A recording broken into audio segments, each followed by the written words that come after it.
desde ahora.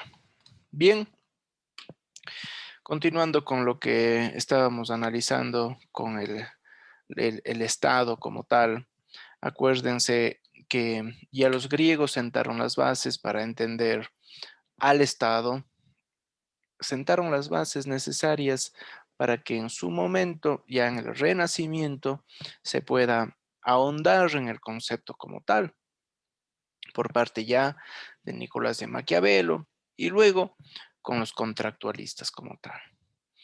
Bajo ese contexto, acordémonos nuevamente que esas formas que podía adoptar el Estado y que ya los griegos nos anticiparon, estaban apegados a un escenario de la monarquía, a la aristocracia y a la democracia. Noten ustedes que de cada uno de ellos nosotros íbamos a encontrar facetas negativas, como la tiranía, como la oligarquía e inclusive la demagogia.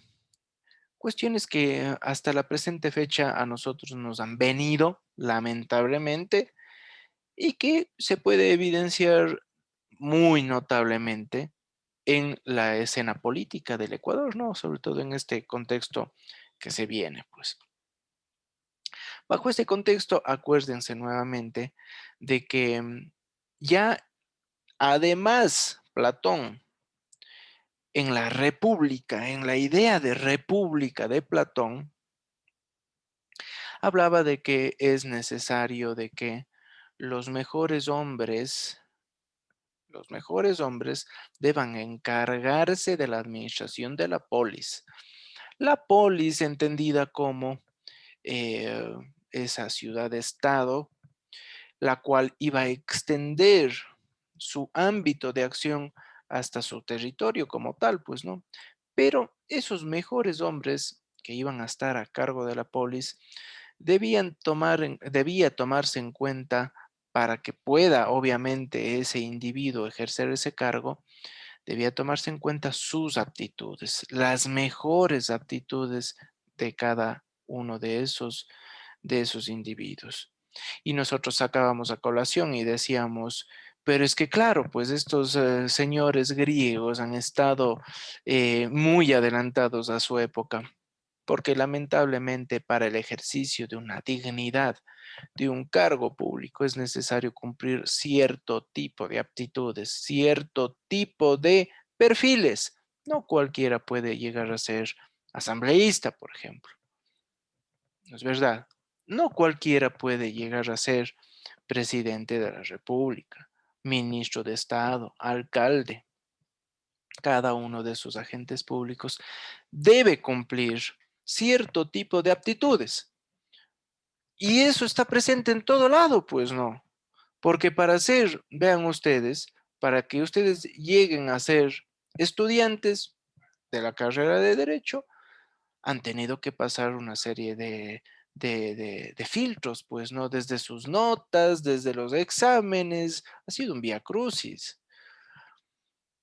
Eh, lo propio cuando acceden a los posgrados, lo propio cuando acceden a algún tipo de dignidad específica en el sector público, ¿sí?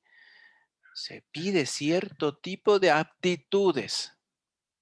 Si es que en todo lado estamos pidiendo aptitudes, lo lógico también debería ser que pidamos algún tipo de aptitud para ser asambleísta. No cualquiera puede llegar a ser. Los griegos ya nos anticiparon de eso, no estuvieron equivocados. Bajo ese contexto, finalmente decíamos de que ya los griegos asimismo nos dejaron sentado de que en esa ciudad-estado, en esa polis, es necesario, es imprescindible y fundamental la presencia de un ordenamiento jurídico. Presencia de un ordenamiento jurídico que va a regular la vida de la comunidad. Entonces, ese gran ordenamiento jurídico va a tener como ámbito de acción el territorio de la ciudad-estado. Pero noten ustedes ahí algunos elementos importantes que arroja ya la perspectiva griega. Y la perspectiva griega obviamente va a arrojar de que es necesario, uno, aptitudes para los representantes, ¿sí? Tenemos la presencia ya de un territorio y tenemos la presencia además de un ordenamiento jurídico. Acuérdense de que el pueblo puede escoger qué tipo de forma de Estado quiere adoptar. Una monarquía, un Estado o ciudad-Estado basado en la aristocracia o por el otro lado basado en una democracia. Acordémonos de eso. Roma, entonces. Roma. Roma nos faltaba, ¿no es cierto? Pregunto. Sí, sí, doctor. Sí, doctor. Correcto, muy bien.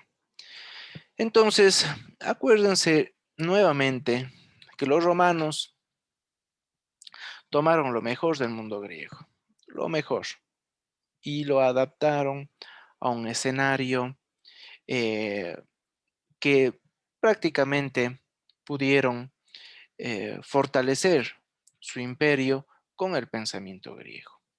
Por lo tanto, vamos a decir que partimos del mundo griego. Y efectivamente, como partimos del mundo griego, ya los romanos supieron decirnos que el Estado, ¿sí? El Estado, entre comillas, porque no podemos decir de que hay concepto de Estado, pero ese Estado es las civitas, es la civitas, las civitas. Las civitas viene a constituirse como esa gran ciudad ordenada bajo un orden específico. Las civitas es un conjunto, una comunidad, ¿sí? De todos los ciudadanos romanos. De ciudadanos romanos. Bajo ese contexto, acuérdense que las civitas en cuanto a organización, ¿sí? En cuanto a organización, ya incluye muchos de los elementos de los griegos, pero los romanos lo van a perfeccionar. La organización de ciudad. Y la organización de la civitas romana va a extenderse hasta nuestra época, hasta nuestros tiempos. Si ustedes ven, van a encontrar que para los romanos el núcleo de las civitas era el foro, ¿no? Era un foro romano. En el foro romano vamos a encontrar, entre otras cosas, claro, una especie de plaza pública donde todo la ciudadanía se puede reunir. Podemos encontrar los edificios públicos, los edificios religiosos, ¿sí?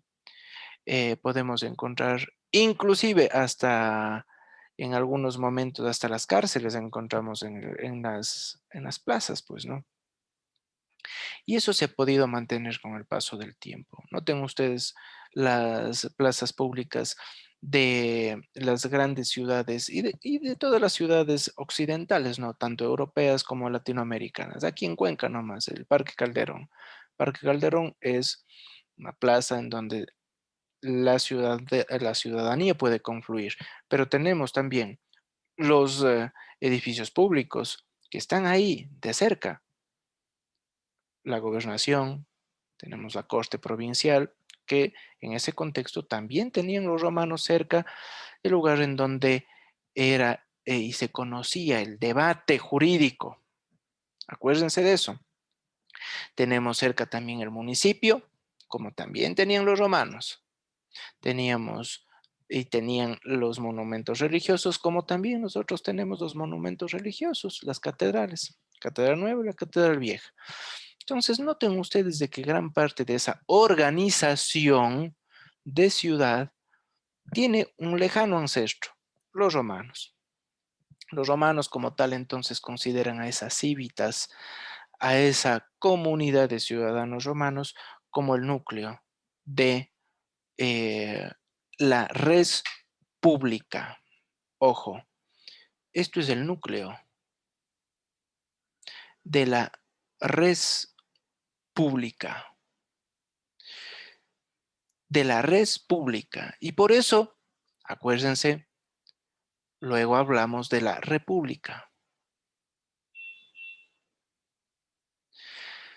Aquí estamos hablando entonces, cuando decimos de la res o de la rex pública, de la cosa pública.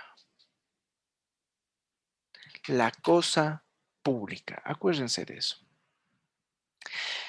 La cosa pública viene a ser entonces todo ese cúmulo de elementos que dan forma a las cívitas, desde los individuos hasta, hasta el patrimonio, ¿sí? Hasta el patrimonio, porque es de todos. Acuérdense de eso, la república parte de eso, de que es una cosa de todos. Por eso es la cosa pública. Res o rex, acordarse, ¿sí? La cosa pública. Y vean ustedes, ahí hay unos muy buenos ejemplos de cómo nace los primeros tipos penales. ¿Sí? Los primeros tipos penales. Ahí en el modelo, en una base romana, ¿no? Figúrense que en ese contexto, para alabar a los dioses, nosotros teníamos que dar en sacrificio ofrendas como animales, ¿no? Acuérdense de eso. Esas ofrendas, los ciervos o los pequeños borreguitos, ¿sí? Eran los pecus y los pecus. Esos pecus se los daban a los dioses, pero ese pecus era parte de la cosa pública. Era un tesoro, era una cosa divina. ¿Y qué pasaba cuando alguien se robaba el pobre borrego? Ese alguien cometía el delito de peculatus. El peculatus, ¿qué quiere decir? Es robar las cosas divinas y de la cosa pública, ¿sí? Nosotros, claro, ya en nuestra época llamamos el peculado al robo del dinero público. Vean ustedes, ya no hay el borreguito. Los borreguitos de pronto quedan en otro escenario, ¿no? Pero vean ustedes la importancia de ese pensamiento, ¿sí? El robo del dinero público, peculado. Obviamente para los romanos era importantísimo, pues era fundamental regular este tipo de supuestos de robarse las ofrendas para los dioses. Peculatus, acuérdense, el robo de la cosa pública. Tenemos entonces en ese modelo de que el Estado, el Estado está todavía en construcción, está sentándose las bases para que en su momento pueda hablarse ya como tal. Roma, sí, Roma va a construirse desde su sociedad. Los romanos o el mundo romano puede dividirse en tres etapas básicamente, ¿no? La primera, monarquía, ¿sí? La segunda etapa, república. Y una tercera etapa, imperio, ¿no? Con los emperadores. Primer emperador, como tal, propiamente dicho, Augusto. César no todavía porque él se declaró un dictador vitalicio. Acuérdense de esa etapa de transición. Pero sí que César va a ser considerado tal vez como el que le asestó el golpe fundamental a la república para pasar ahí sí ya prácticamente de república al imperio. Pero noten ustedes de que la sociedad siempre va a estar presente ahí en el mundo romano, porque a partir de la sociedad nosotros encontramos al Senado. El Senado. El Senado va a ser la voz del pueblo. Del Senado va a derivar el conjunto de leyes que va a regir la vida de Roma. De aquí nacen las leyes, ¿sí? Nacen las leyes.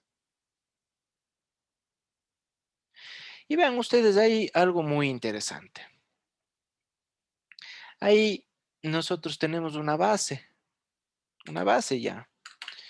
Una base para que en su momento, cuando ya tengamos el concepto de Estado muy bien traído, podamos hablar de que es necesaria la presencia de un órgano legislativo como el Senado, en donde se pueda depositar la voluntad de la sociedad del pueblo para la construcción de leyes.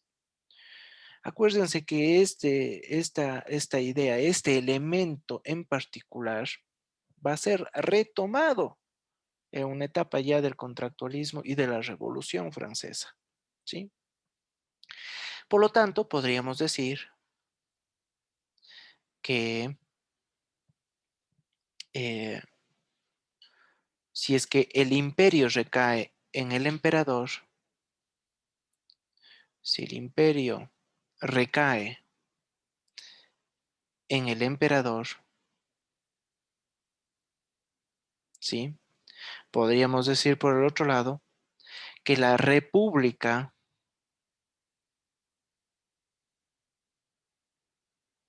nace y se construye desde el pueblo,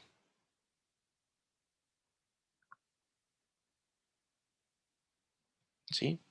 Entonces los romanos fueron muy sabios ahí, fueron muy sabios, porque al igual que con los griegos, ellos también van a justificar la necesidad de territorio, van a justificar la necesidad de leyes escritas, ¿sí? Las leyes escritas. Por eso nosotros tenemos la tradición romano-germánica de la ley escrita, ¿sí? De la ley escrita. Desde el mundo romano, desde el mundo griego. Entonces el Estado se va a construir a partir de este momento. Sin embargo, ustedes saben muy bien que Roma llega a prácticamente a desaparecer ya del pensamiento occidental cuando el imperio romano de Occidente desaparece, ¿no? El imperio romano de Oriente va a mantenerse algunos siglos adicionales, ¿sí? 1450 aproximadamente, con la caída de Constantinopla, pero acuérdense que en el mundo occidental, en el preciso momento en el cual el Imperio Romano de Occidente desaparece por esa avalancha de invasiones de los bárbaros, en ese preciso momento existe ya un vacío de poder. Y en ese preciso momento, todo lo que se venía trabajando en torno a la necesidad de una sociedad organizada prácticamente desaparece, ¿sí? Entonces nos encontramos aquí en un momento en el cual, con la desaparición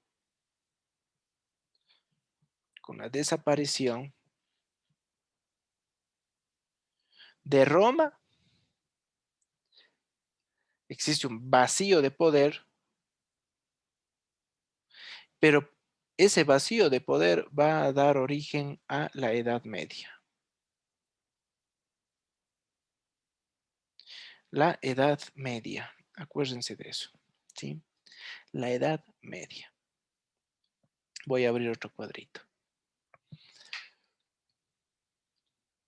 ¿Alguna pregunta hasta el momento? Hasta guardar el cuadrito. ¿Está claro? Perfecto. Vamos a ver.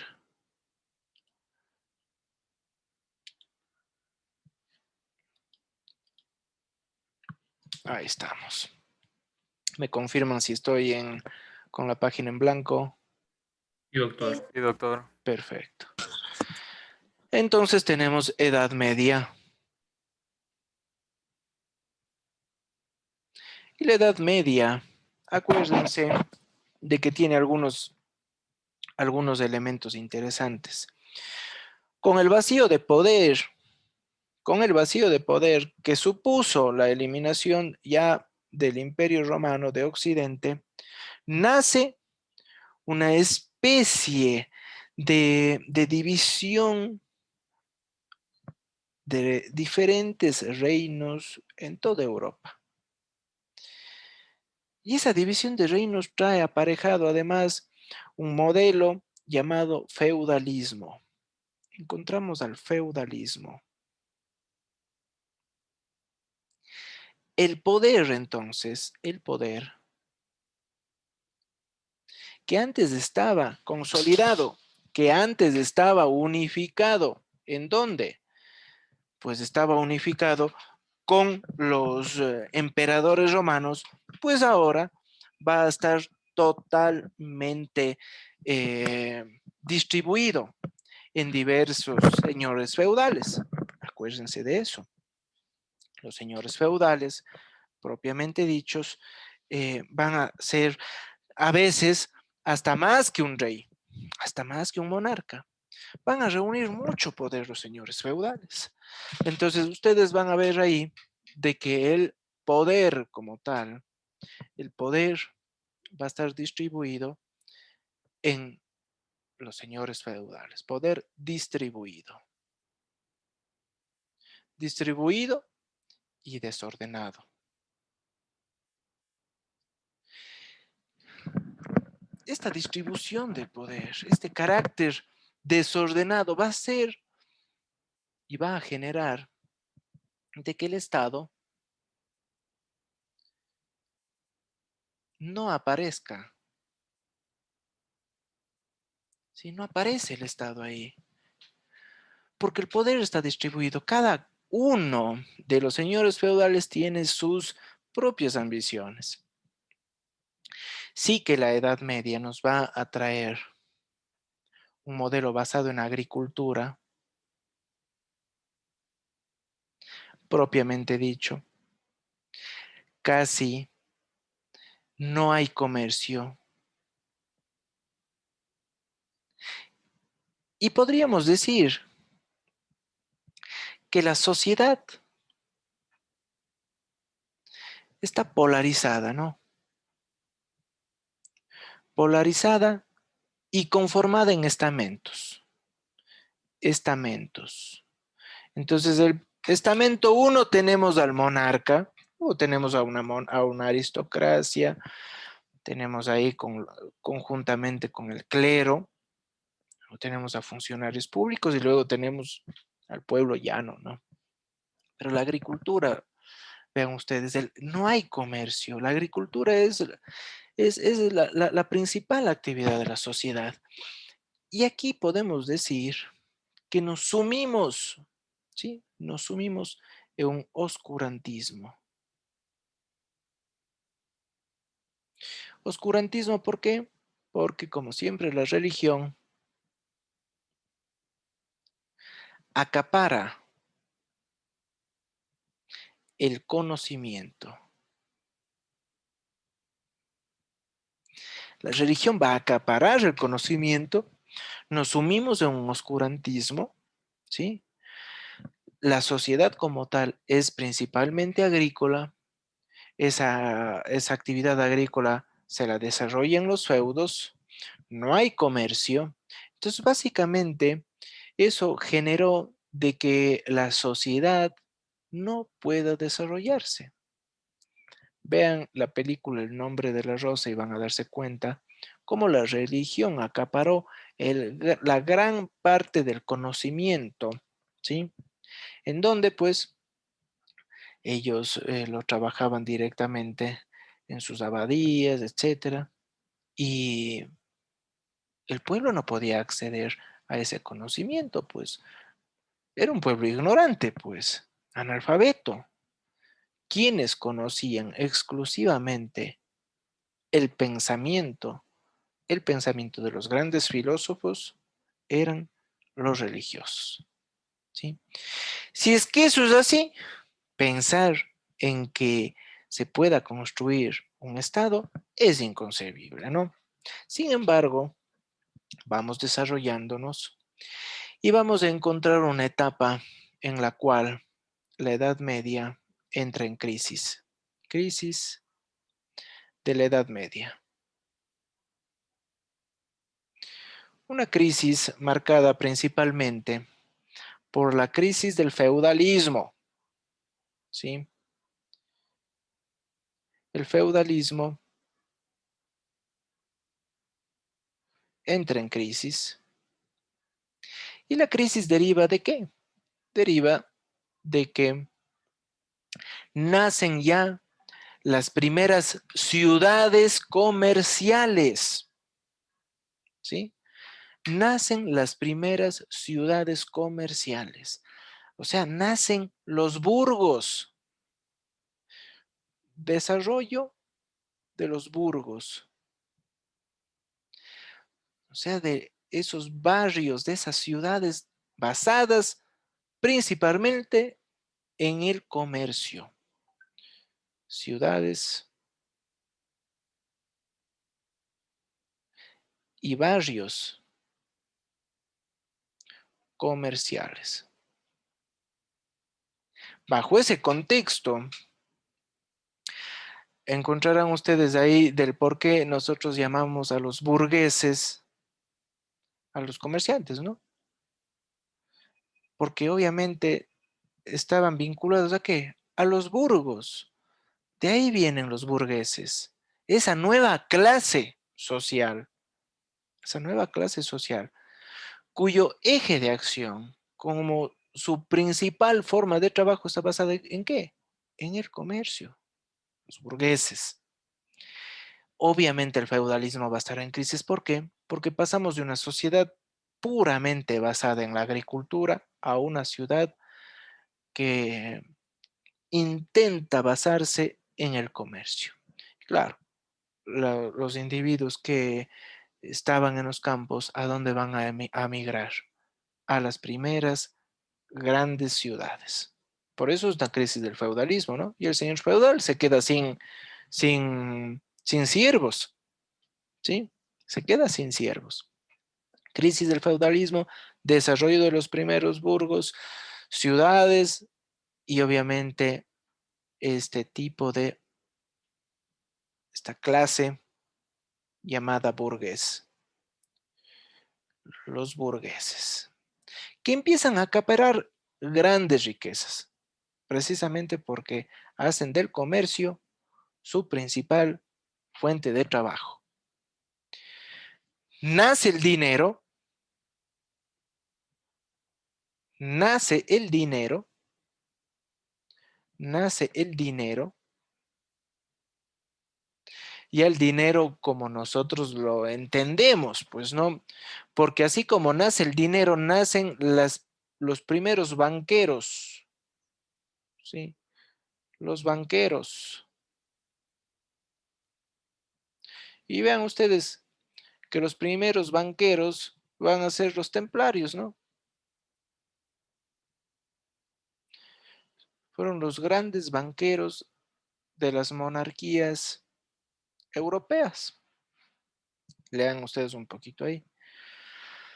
Entonces, bajo ese contexto, la sociedad ya empieza a reunificarse. Y claro, grandes conglomerados sociales, grandes ciudades marcan la diferencia.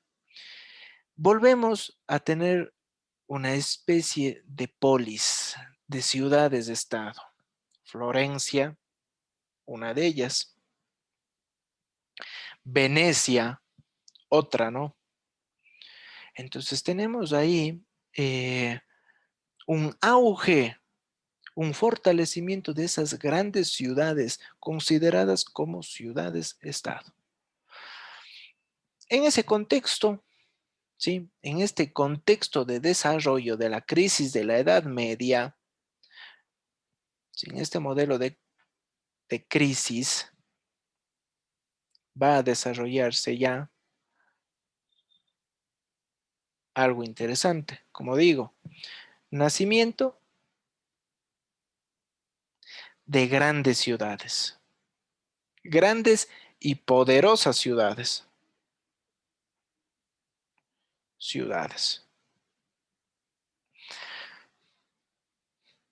¿Como cuál decimos? Como Florencia. Y Florencia va a constituirse como la ciudad emblema de Europa, ¿sí? Porque se dice que en Florencia va a, va a, va a generar un momento en la humanidad catalogado como el Renacimiento. En Florencia va a surgir este periodo que marca un antes y un después, ¿no? Que marca un antes y un después de la Edad Media, porque en el Renacimiento, como su nombre lo dice, nosotros retomamos el pensamiento de los clásicos. Retomamos el pensamiento de los clásicos. Y sí que los clásicos en arte, en literatura, en filosofía, va a ser el motor para la expresión misma del conocimiento, ¿sí? Entonces ahí tenemos ya las grandes escuelas de escultura, de pintura, de arquitectura, etcétera. Grandes escultores se presentan, bueno, encontramos ya a Miguel Ángel, a Donatello, etcétera. Pero así como hay un renacimiento en el pensamiento, en ese conocimiento, nosotros vamos a ver de que en el campo de la ciencia política, ¿sí? En el campo de la ciencia política,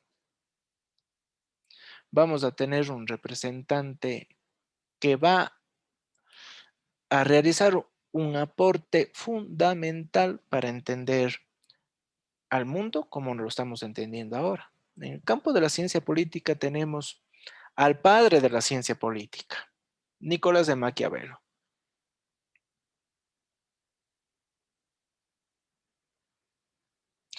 Entonces, Nicolás de Maquiavelo, él, en su obra El Príncipe, por primera vez habla ya del concepto Estado.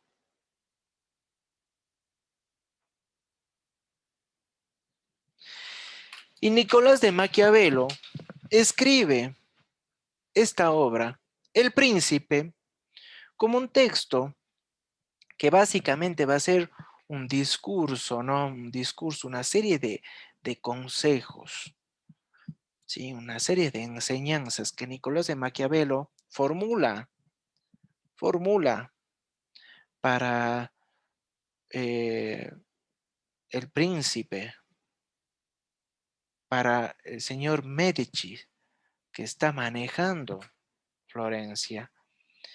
Ese conjunto de enseñanzas, ese conjunto de saberes que le está transmitiendo, está diciendo básicamente de que es necesario de que el Estado, que este concepto Estado, incorpore una serie de condiciones para lograr la organización de la sociedad. Como por ejemplo, ahí está claramente señalado que es necesario principalmente, sentar las bases de un Estado fuerte que aglutine el poder, ¿sí? Que aglutine el poder. Con la obra de Nicolás de Maquiavelo, vamos a ver de que nacen ya los primeros estados absolutistas. Entonces pasamos de un momento en el cual el poder estaba distribuido y desordenado a un momento en el cual el poder empieza a concentrarse nuevamente, ¿sí? Pero ya como estado. El príncipe viene a sentar las bases entonces de el estado absolutista.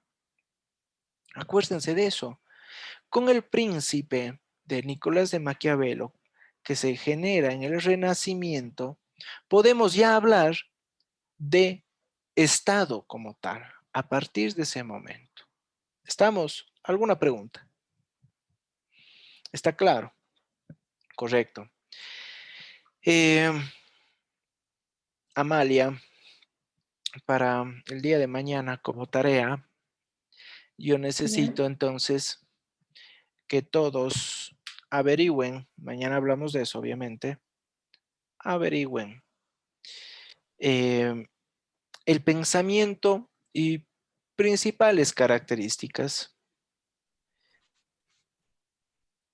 Ya. de la propuesta de Thomas Hobbes. De Thomas Hobbes.